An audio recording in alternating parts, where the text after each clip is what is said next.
Hello guys! Hello Scorpio! Welcome dito sa aking channel, Kapalaran 888 Scorpio. Alamin natin kung anong messages, vibration, gabay energy para sa lahat ng Scorpio friends natin na nanonood. Kung bago ka sa channel ko, please like, share, and subscribe. Pakipress ang notification bell button guys. Okay, Scorpio, kumuha tayo dito ng 3 cards.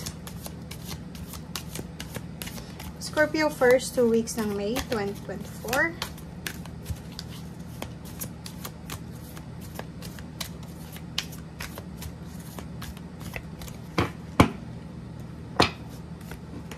Okay, 3 cards lang tayo dito guys.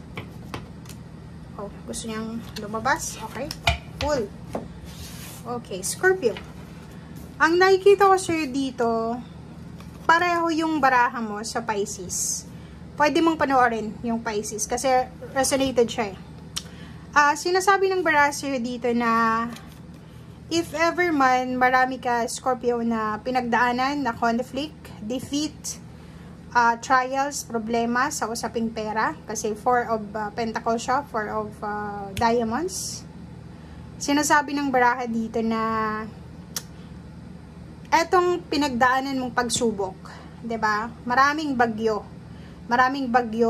maraming pagsubok ka na napagdaanan lalo na sa usaping pera para maging stable yung flow ng energy ng pera sa buhay mo.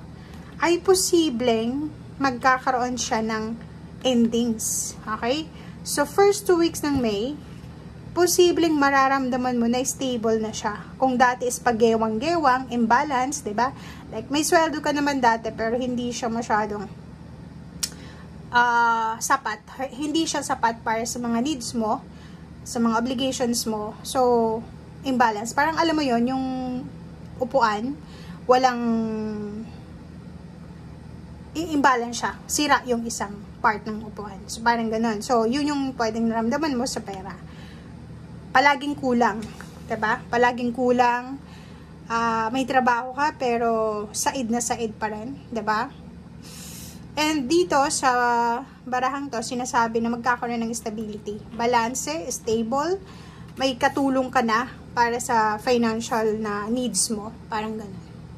Okay, next is, meron ka ditong friends and colleagues. Family, friends, and guides. Ganun din, balance. So, if ever man, meron kang mga naging kaaway or pwedeng hindi kabate na mga family, friends, katrabaho, or kung sino man ito ng mga taong ito, sinasabi ng baraha na magkakaroon ka ng peace of mind. So, may reconciliation, may renewal of friendship, renewal of relationship, may mga time kayo na pwedeng maayos, and makukuha mo yung, kasi dalawa yung 6 of Pentacles, so ibig sabihin niya, completion yan guys, balance. Pwedeng magkapatawaran, maayos yung problema sa relationship, it's either friends man yan, may occasion na isi-celebrate dahil sa success ng friendship or family life, or posibleng may deserve ka na relationship ang posibleng magsisimula, or kung sino man itong taong ito na kasama mo sa first 2 months ng May, siya ay posibleng nakatadhana para, 'di ba, para bigyan ka ng deserve mo na companionship or deserve mo na commitment. Parang ganun. So, same sa Pisces. Panoorin mo yung Pisces kasi sa pare-pareho lang kayo. Sinasabi ng baraha, ang pinaka-significant numbers mo dito is number 6. 666. Okay, wag kang matakot kasi hindi yan masamang numero.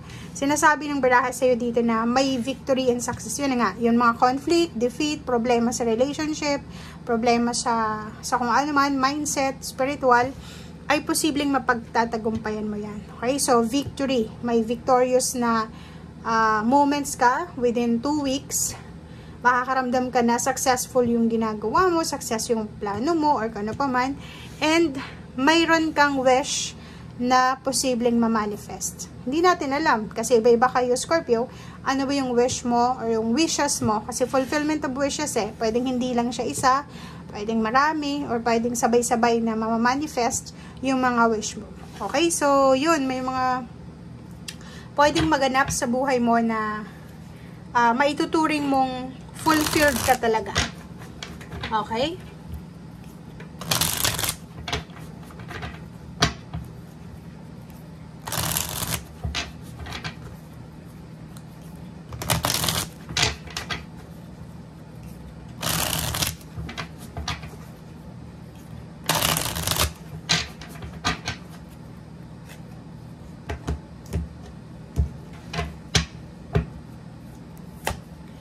Okay, first card natin dito sa third deck natin is meron kang 7 of Wands. Okay, 7 of Wands.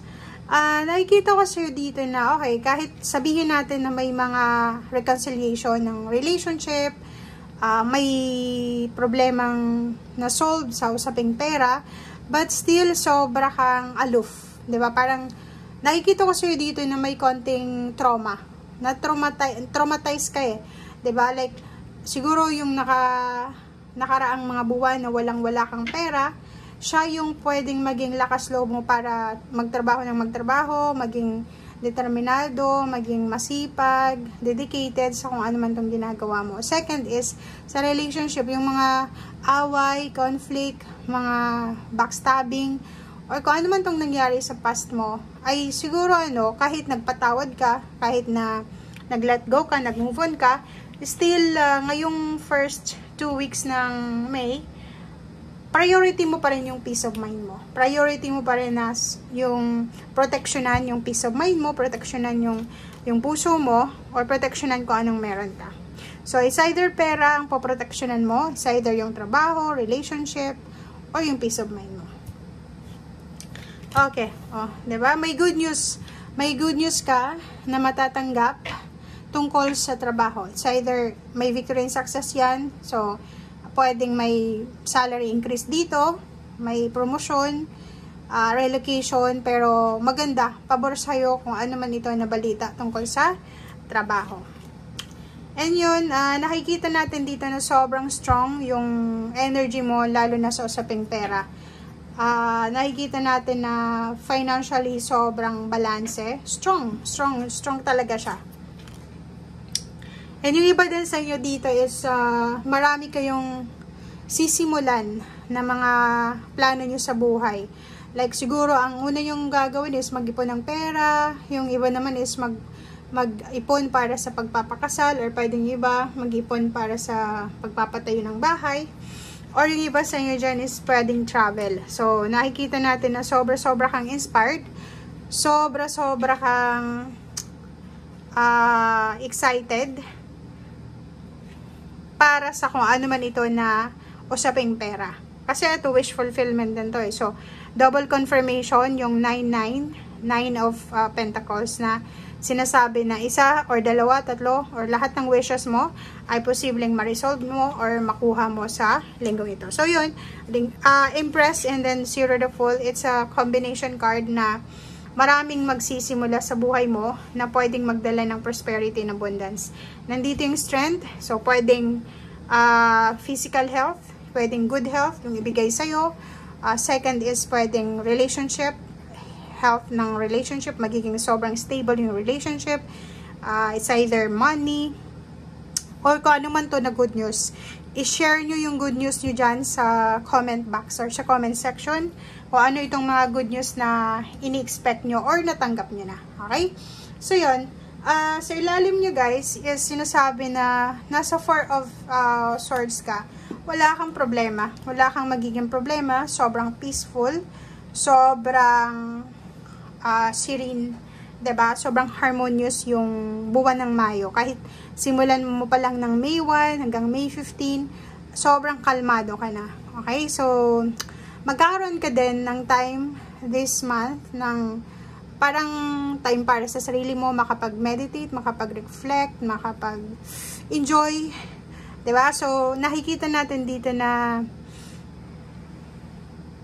marami kang marirealize. Marirealize mo na ang lahat palang nangyayari sa buhay ng tao ay may dahilan. Diba? And marirealize mo na ikaw yung may hawak ng kapalaran mo. Okay guys, thank you for watching. Ito ay para sa lahat ng mga Scorpio. Thank you Scorpio. See you again. Bye!